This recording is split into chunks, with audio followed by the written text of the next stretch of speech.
Shalom saudara sekalian, kebenaran hari ini 3 Agustus.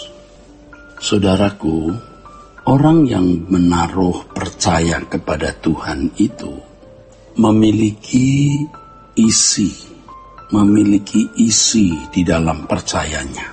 Jadi kalau kita mengatakan kepada seseorang, aku percaya kepadamu, itu kan pasti ada urusannya, mengapa ia mengatakan aku percaya kepadamu.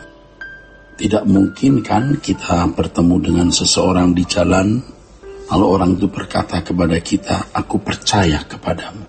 Kita bisa bingung, apa maksudnya? Tetapi kalau kita sedang berurusan dengan seseorang, apakah itu masalah bisnis, apakah itu masalah perjanjian kerja misalnya, ya. Lalu salah satu berkata, aku percaya kepadamu, itu kan ada isinya, percaya itu, saudara. Begitu pula kalau kita berkata, aku percaya kepadamu Tuhan. Pasti ada isinya, saudara.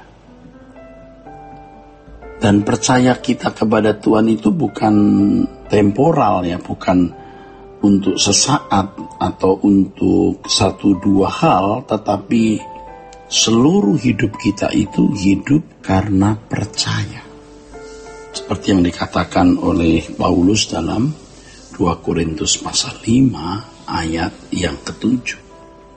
Hidup kami ini bukan karena melihat tetapi karena percaya. Nah, sekarang kita persoalkan apa isi percaya kita itu kepada Tuhan.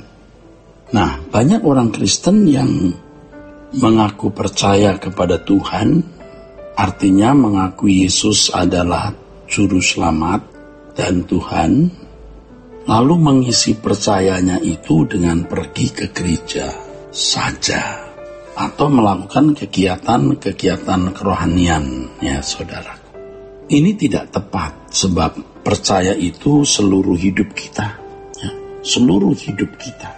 Setiap keputusan, setiap pilihan, setiap tindakan kita itu harus mengekspresikan percaya kita kepada Tuhan.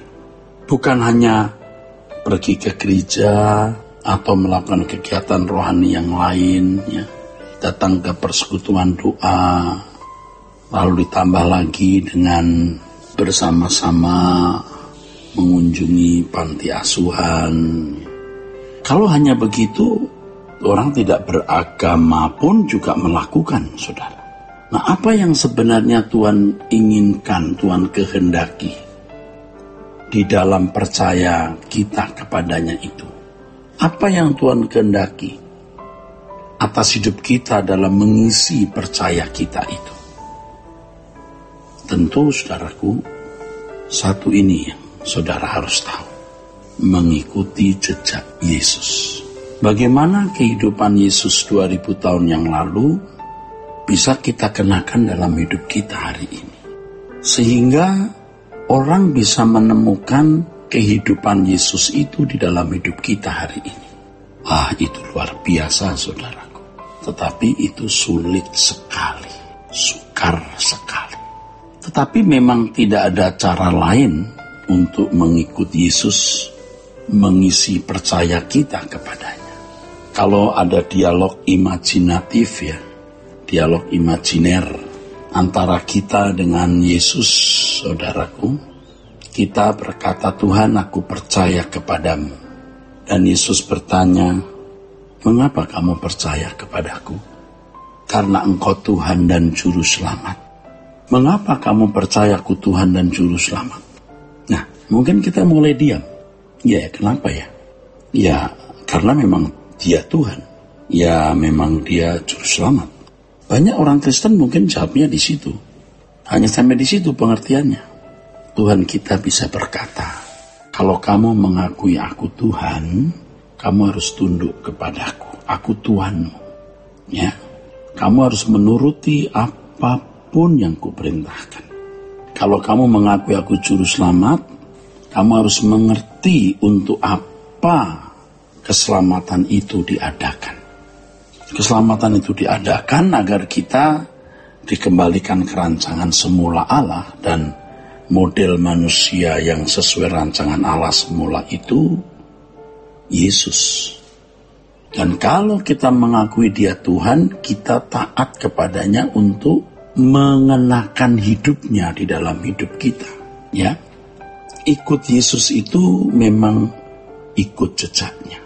Jadi banyak orang Kristen yang sebenarnya belum ikut Yesus. Banyak orang Kristen yang hanya beragama Kristen, ikut agama Kristen, tetapi tidak ikut Yesus. Nah, kalau demikian, suatu hari nanti di pengadilan Tuhan, orang-orang seperti ini bisa tertolak, saudara. Dalam 2 Korintus pasal yang ke-5 ayat 9 dan 10, kita semua harus menghadap tahta pengadilan Kristus. Mengapa? Kristus yang mengadili kita. Yang pertama karena memang Dia yang menebus dosa kita. Yang kedua, Allah mempercayakan pengadilan itu kepada Dia. Tapi Yesus berkata, aku tidak mengadili sendiri. Aku bersama Bapa. Yang ketiga, karena Kristuslah yang menjadi ukuran dari kebenaran itu. Ukuran dari keberkenanan di hadapan Allah. Itulah sebabnya dalam 2 Korintus pasal 5 ayat 9 dan 10 tersebut, Paulus berkata, aku berusaha untuk berkenan. Baik aku dalam tubuh ini maupun di luarnya. Saudara, jangan sampai hidup kita seperti pepesan kosong, seperti kaleng kosong tapi tidak ada isinya, seperti handphone yang hanya daminya, hanya casingnya. Kalau dami itu handphone yang terbuat dari plastik untuk menjadi contoh atau model handphone, tapi tidak ada mesin di dalamnya. Casing juga, casingnya itu hanya bungkus tapi tidak memiliki isi. Yang dikatakan Yakobus itu benar. Iman tanpa perbuatan seperti tubuh tanpa roh, sia-sia. Ini sama iman itu harus punya isi. Dan isi itu ketaatan. Kalau hanya percaya Allah itu esa, iblis pun percaya dan menggeletar. Tapi kita bukan hanya percaya di dalam mulut, dalam pikiran, tetapi dalam tindakan, seperti Abraham yang rela mempersembahkan anaknya Ishak demi mengisi percayanya kepada Elohim Yahweh. Kiranya kebenaran hari ini, saudara, memberkati kita sekalian. Sola Gracia.